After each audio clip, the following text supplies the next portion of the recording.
Terroir. I'm Simon Jacob, your host for this episode from Jerusalem. Before we get started, no matter where you are, please take a moment to pray for the safe return home of all our soldiers. If you're driving in your car, please focus on the road ahead. If you're relaxing at home, please open a delicious bottle of kosher wine and pour a glass, sit back, and relax. Welcome back to the Kosher Terroir, the podcast where we explore the deep connections between soul, soil, and the vine. Imagine, if you will, the perfect grape. If you are a mad scientist, or rather a brilliant ampelographer, standing in a laboratory in the south of France, what DNA would you splice together to create the ultimate Mediterranean red? You'd probably want the aristocratic backbone of Bordeaux, right? The regal structure, the age-worthy tannins, and those deep, brooding cassis notes of Cabernet Sauvignon. But you'd also want a vine that could survive and even thrive in relentless baking heat. You'd want the drought tolerance, the generous vigor, and the spicy, jammy exuberance of a southern Rhone Grenache. What if I told you that in 1961, someone actually did this? They played the matchmaker with two of the most famous grape varieties on earth. The result was a grape called Marselan. Yet, for almost 30 years, this scientific marvel was completely ignored. It was deemed a commercial failure, a Frankensteinian grape left to gather dust in the viticultural archives. Today, we are dedicating our entire episode to the incredible underdog story of Marcellan. We'll explore how it went from a rejected laboratory cross to a climate change superhero, how it conquered the globe from Bordeaux to Beijing, and most importantly, how its unique ampelographic profile is helping to redefine the modern terroir of Israel. To understand Marcellan, we have to travel back to 1961. The setting is the INRA, the Institut National de la Recherche Agronomique, specifically their legendary research station near Montpellier in the Languedoc region of southern France. At this time, the European wine industry was operating under a very different philosophy than we see today in boutique kosher winemaking. It was the post-war era, and the Languedoc was the engine room of French wine. The goal was volume. Winemakers wanted high yields to produce oceans of vin de table, everyday table wine. Enter Paul Truel. Truel was a visionary, ampelographer, and vine breeder. He managed the incredible Domaine de Fassal, a living library of grapevines planted in the coastal sands to protect them from phylloxera. Truel had a specific mission: create a new intervarietal cross that could yield massive amounts of juice, resist common fungal diseases like powdery mildew, and still produce palatable wine. He decided to cross Cabernet Sauvignon and Grenache Noir. On paper, it was a stroke of genius, but nature has a funny way of subverting our expectations. When Truel finally cultivated the new vine, which he named Marcellan, a nod to the nearby coastal town of Marseille. The vine was indeed vigorous and incredibly disease-resistant, but there was a glaring problem. The berries were tiny. In the viticultural mindset of the 1960s, small berries were a disaster. Small berries mean a low juice yield. For the high-volume cooperatives, of the Languedoc, a vine that didn't pump out massive quantities of juice, was economically useless. Truel's creation was deemed a failure. The cuttings were effectively shelved, and Marcellan became a footnote, a forgotten experiment in the INRA's catalog. Now let's forward to the 1990s. The wine world had completely transformed. The demand for cheap, watery table wine had plummeted. A new era had dawned, an era obsessed with terroir, concentration, and quality. Suddenly, viticulturists and winemakers were looking at their vineyards differently. They realized what we all know today: small berries are actually the holy grail for premium red wine. A small berry means a dramatically higher skin-to-juice ratio. And as any winemaker listening knows, the skins are where the magic happens. It's where you find the anthocyanins for deep color, the phenolic compounds for complex aromatics, and the tannins for structure and longevity. Researchers at the INRA blew the dust off of Paul Truel's 1961 experiment. They took another look at those tiny Marcellan berries. When they finally vinified it with modern, quality-focused techniques, the results were staggering. The wine was inky, aromatic, and possessed a velvety plush tannin structure that managed to perfectly bridge the gap between its Cabernet and Grenache parentage. In 1990, almost 30 years after its creation, Marcellan was officially entered into the French catalog of grape varietals. The Frankenstein grape had finally been vindicated, but its journey was just beginning. Paul Truel's forgotten laboratory cross, the tiny berried Marcellan, had finally been officially recognized by the French Agricultural Registry. But recognition is one thing, adoption is quite another. For the new grape variety to break into the deeply entrenched traditionalist world of European wine, it needed a catalyst. For Marcellan, that catalyst was the slow-burning crisis that every winemaker listening to this podcast is intimately familiar with: climate change. Initially, Marcellan began to quietly take root in its native Languedoc and over in the southern Rhone Valley. Winemakers there quickly realized that it wasn't just its thick skins and intense color that made it valuable. Marcellan is a viticultural survivor. It naturally resists powdery mildew, botrytis, and mites. But its true superpower lies in its phenology. It's a late budding vine, which means it sleeps right through the devastating spring frosts that have recently ravaged French vineyards. And it is incredibly drought and heat tolerant, able to maintain its natural acidity even under a baking sun. This specific set of survival skills led to a moment that shocked the traditional wine establishment. Imagine Bordeaux AOC. It's at its pinnacle of the old world, a region governed by strict rules and historic chateaus. For generations, the Bordeaux blend has been an untouchable recipe. Cabernet Sauvignon, Merlot, Cabernet Franc, Petit Verdot, Malbec, and Camagnier.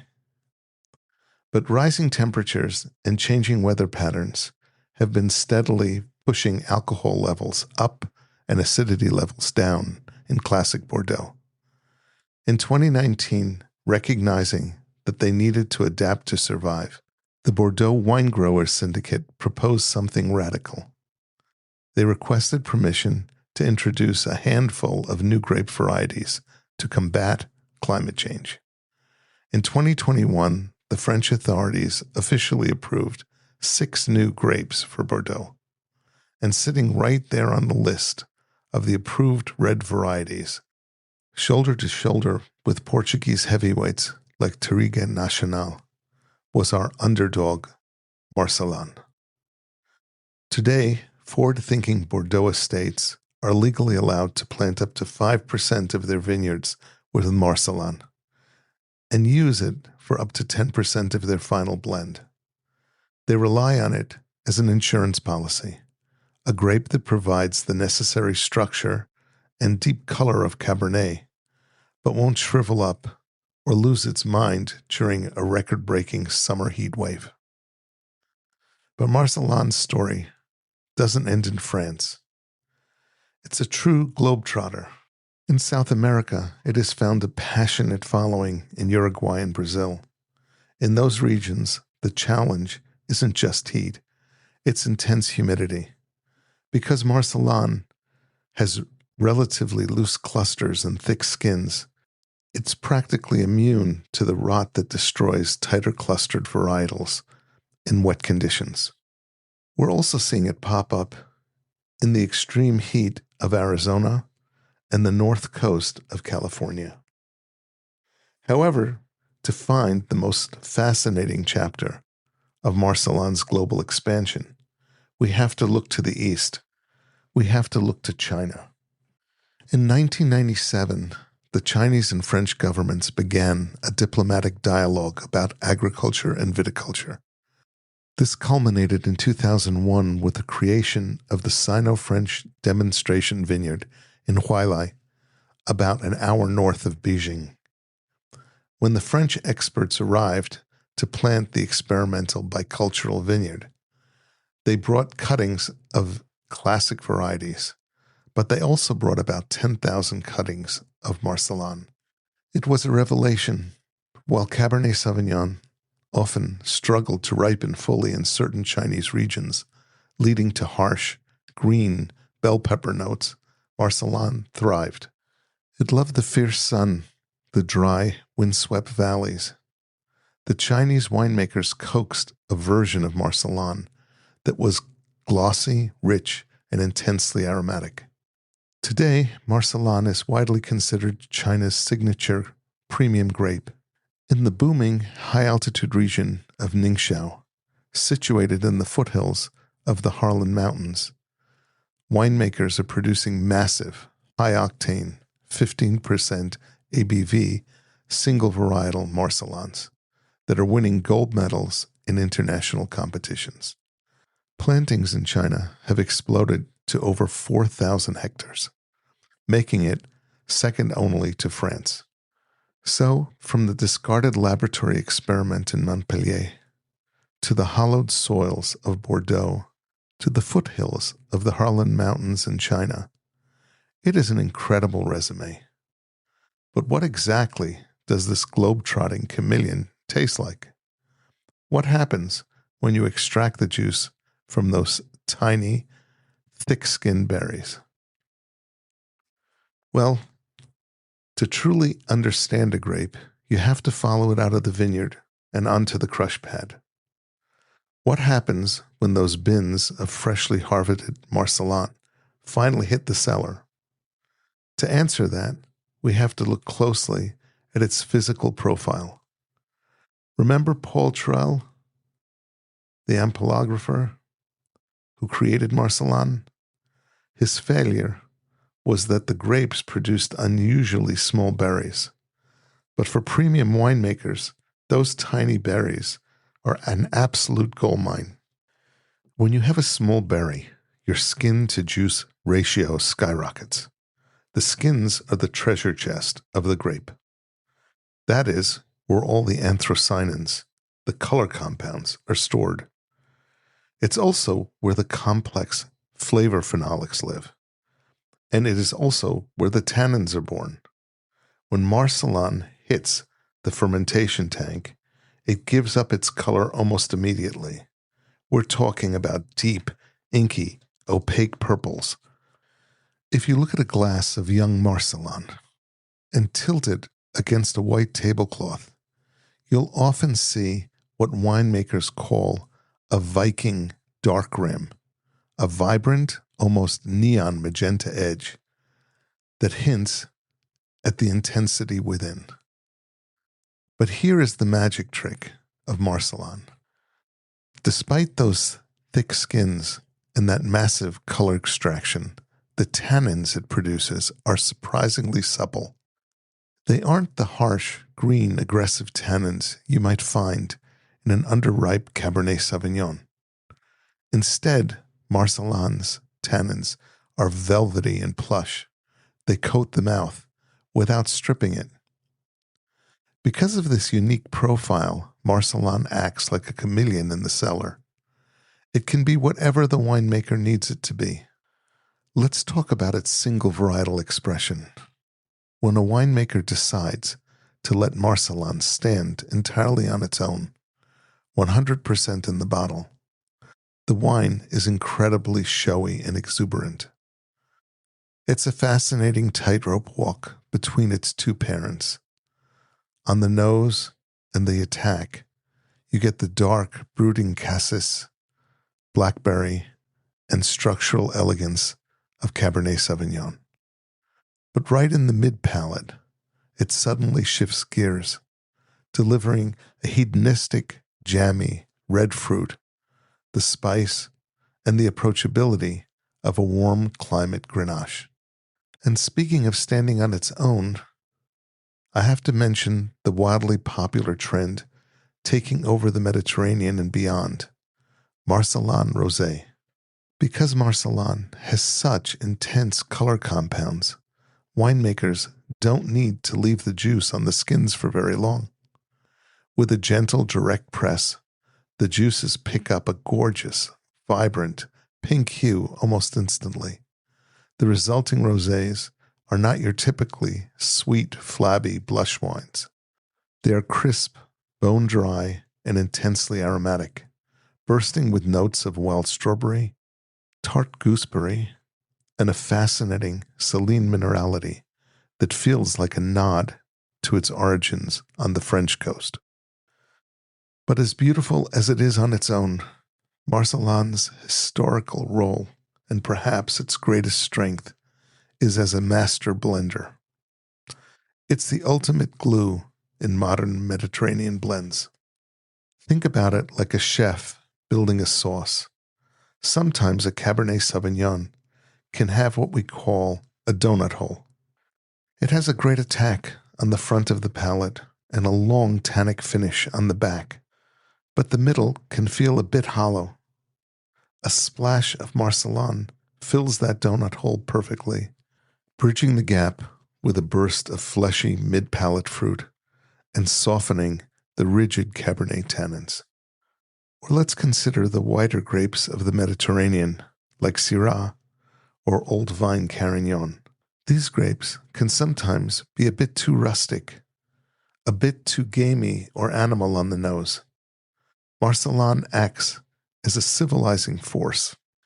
It tempers those wild notes, bringing a polished, aromatic lift of sweet spice and dark cherry, tying the whole blend together with its vibrant color and acidity. It's a grape that elevates everything around it. So we have a grape that loves intense heat. We have a grape that thrives in drought. We have a grape that produces deep color, plush tannins, and acts as the perfect structural bridge in Mediterranean blends. So if you are a winemaker looking at a map of the world, searching for the absolutely perfect place to plant this grape, your eyes are going to inevitably drift towards the eastern shores of the Mediterranean. You're going to look at Israel. It's time to talk about Marcellan's Aliyah. If you're looking at the climatic data of Israel and compare it to the Languedoc region of southern France, where Marcellan was born, it is essentially a mirror image. We are talking about the classic Mediterranean basin. Long, hot, fiercely sunny days, followed by completely dry summers.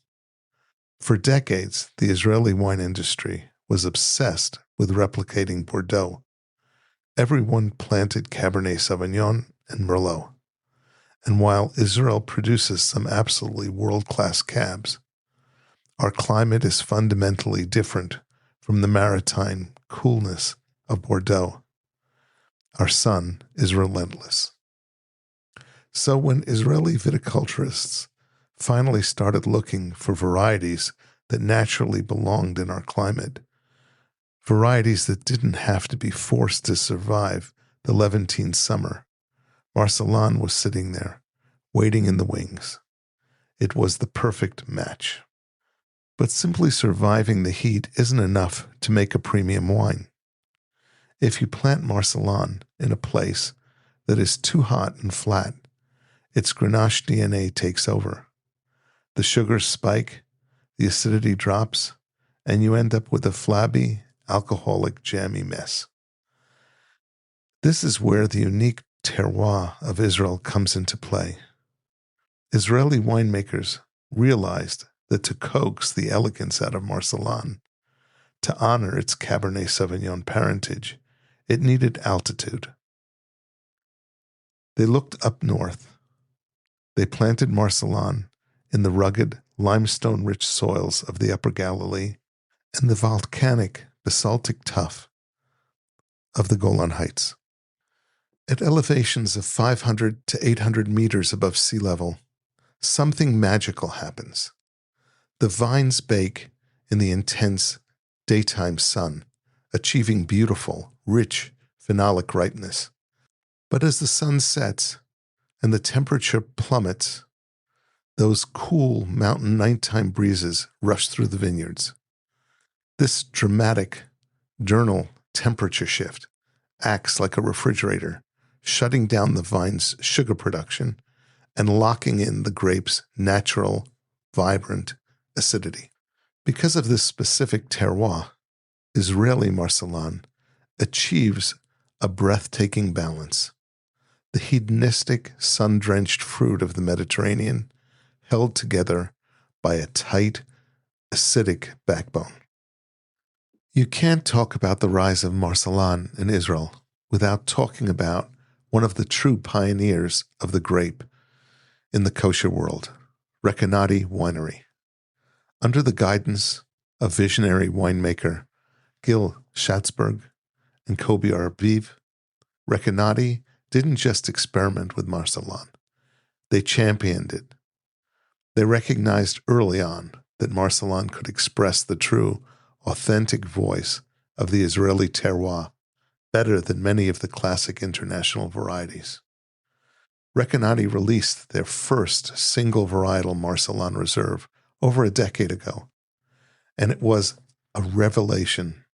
Sourced from the Kadesh area of the Upper Galilee, it proved that kosher Marcellan could be a serious, age-worthy wine. It's a wine that routinely sells out, prized for its inky concentration, its notes of wild Mediterranean herbs, what the French call garrigue, and its plush, elegant finish. But they didn't stop there. Recanati also utilized Marcellan's superpower as a blending grape. If you look at their flagship wine, the iconic Recanati Special Reserve Red, Marcellan plays a crucial role, blending with Cabernet Sauvignon, Syrah, Petit Syrah, and Carignan. Marcellan acts as the cohesive binder. It bridges the gap between the rigid structure of the cab and the wild, spicy nature of the Syrah, creating a masterpiece of Mediterranean winemaking. Recanati lit the match, but today the fire has spread across the entire kosher wine landscape. Marcellan has officially arrived. Go to your local kosher wine merchant today, and you will see it everywhere.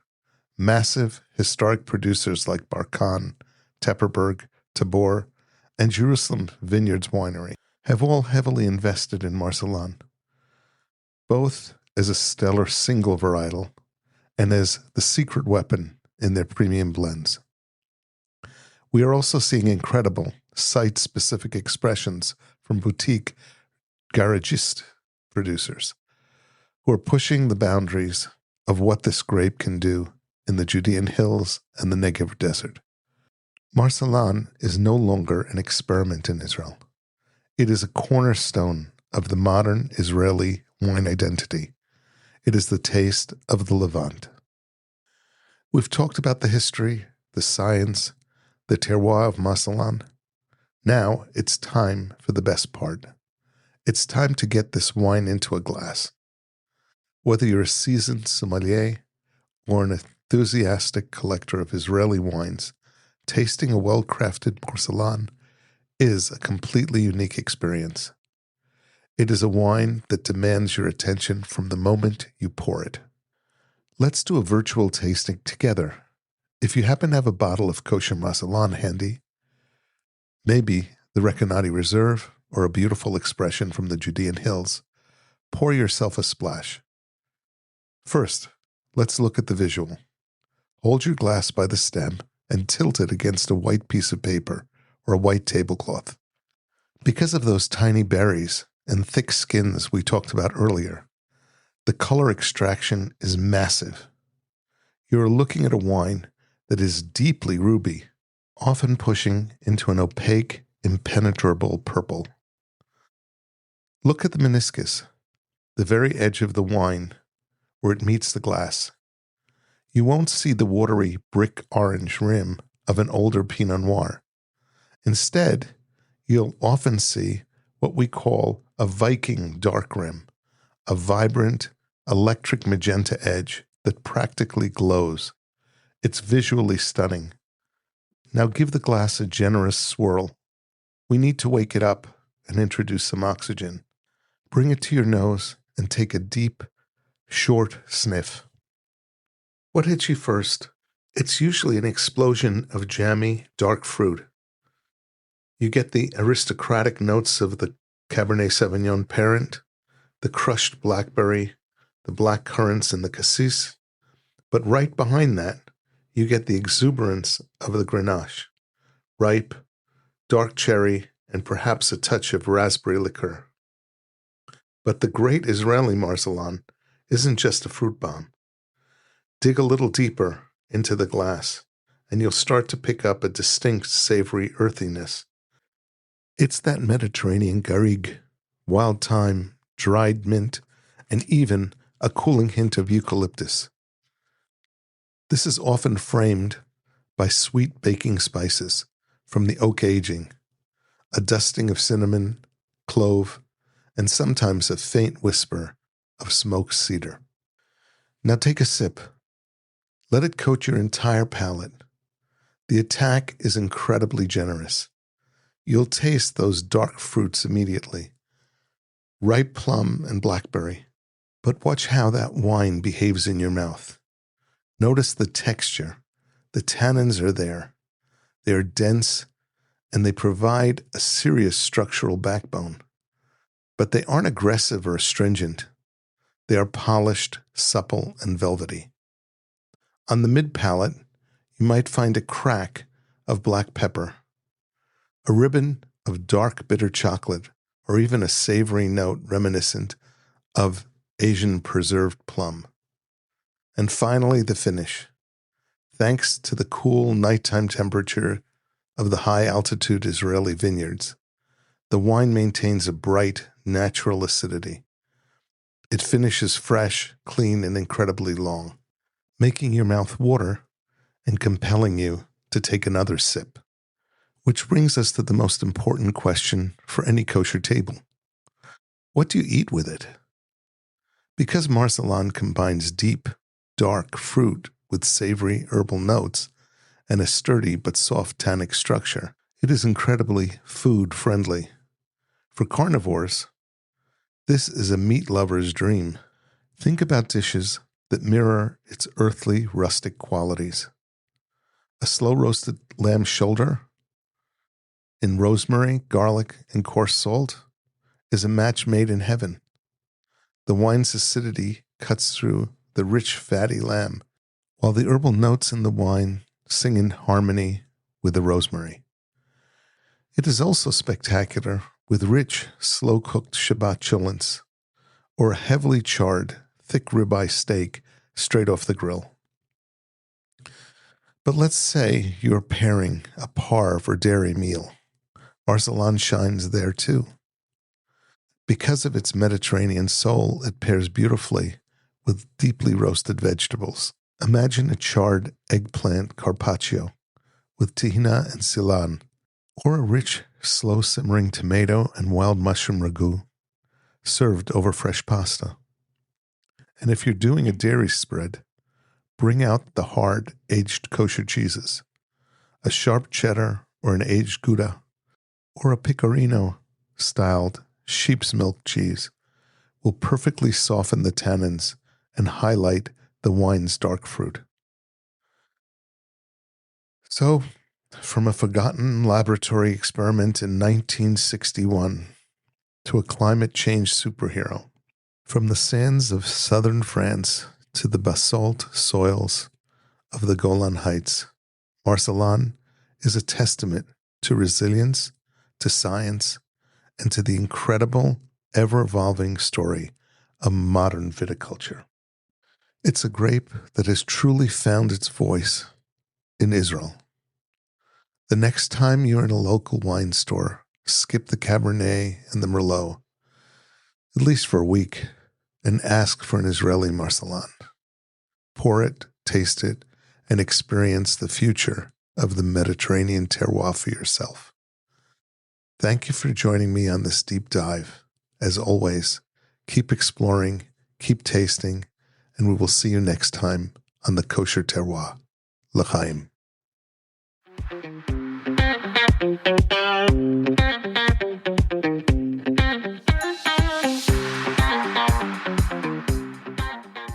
This is Simon Jacob again, your host of today's episode of the Kosher Terroir. Please subscribe via your podcast provider to be informed of our new episodes as they are released. If you're new to the Kosher Terroir, please check out our many past episodes.